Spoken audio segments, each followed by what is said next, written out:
Pambihira, no? Napakahirap nga naman mag-isip ng pang-upload o kaya ipang re-reels.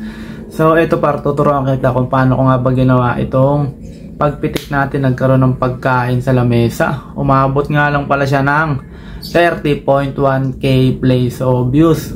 So para sa akin napakarami na yan. So bibigyan lang kita idea par, pero ikaw kung gusto mo ibahin mo. Kunyari nagkaroon ng electric pan, nagkaroon ng motor, nagkaroon ng kalabaw. Basta nasa iyo yan. Kung gusto mo naman gayahin mo yun sa akin, okay lang naman. So tuturuan lang kita gamit ng ating mga CapCut. Kung wala ka pang idea kung paano ba mag-edit, kung paano ba gamitin itong CapCut, mag-explore ka lang sa CapCut par. Napakaraming pwedeng gawin dito sa pag-edit, pagkakaroon ka na ng content. So par, tara, tuturuan kita ng isang idea kung paano nga ba ginawa ito. Let's go! Una par, syempre punta muna tayo sa CapCut, tapos piliin natin yung new project. Ang problema nga lang dito pare, nabura ko na yung original video. Kaya ang kukunin natin yung behind the scenes na yung merong nakalagay na original at edited. Yun yung umabot na 30k plays eh. At pag napili na nga natin yung i-edit natin par, pindutin lang natin yung add one. So ang gagawin lang natin dyan pare, ikakrap ko lang, kukunin natin dito yung original. I-scroll lang natin sa bandang kanan para hanapin lang natin dito yung transform, tapos resize. Pasensya na par, medyo lalabo yan kasi ikakrap na lang natin eh.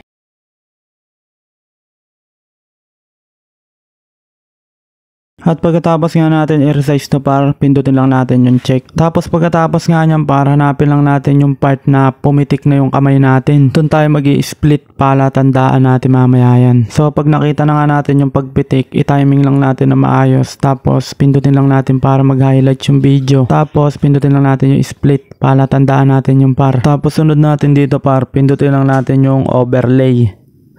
Yan, mag-a-add tayo ng overlay dyan. I-add nga natin dito par yung part na walang laman yung lamesa kasi kailangan natin yun. Yan, add lang natin yan. Tapos pag na-add na, hanapin natin yung part na malayo tayo dun sa lamesa. Ang kailangan lang naman natin dyan yung bakanting lamesa, yung walang laman. Tapos hanapin lang natin dyan yung freeze. So pag nakita na nga yung freeze, pindutin lang, magkakaroon tayo ng 3 seconds dyan na parang picture, magiging picture yan.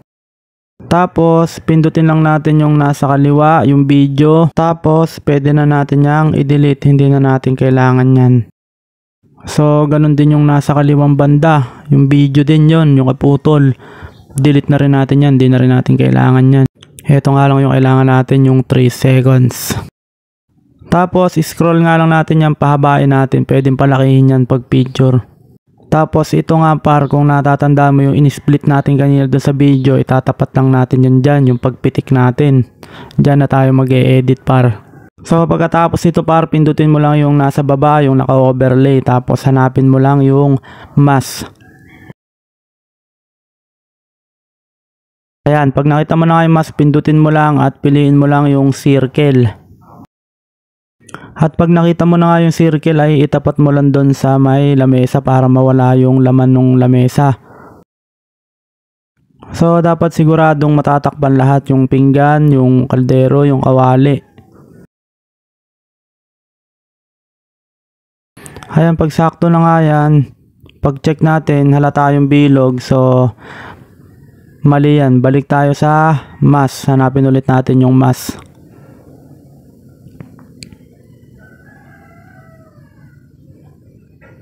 Ayan, pindutin lang ulit natin, balik tayo circle, pindutin natin yung circle, tapos hanapin natin yung feather, i-adjust natin yung feather ng 18.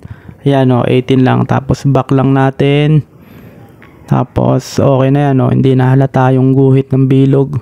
So pag pinilay natin, subukan natin, ito na ang itsura nya.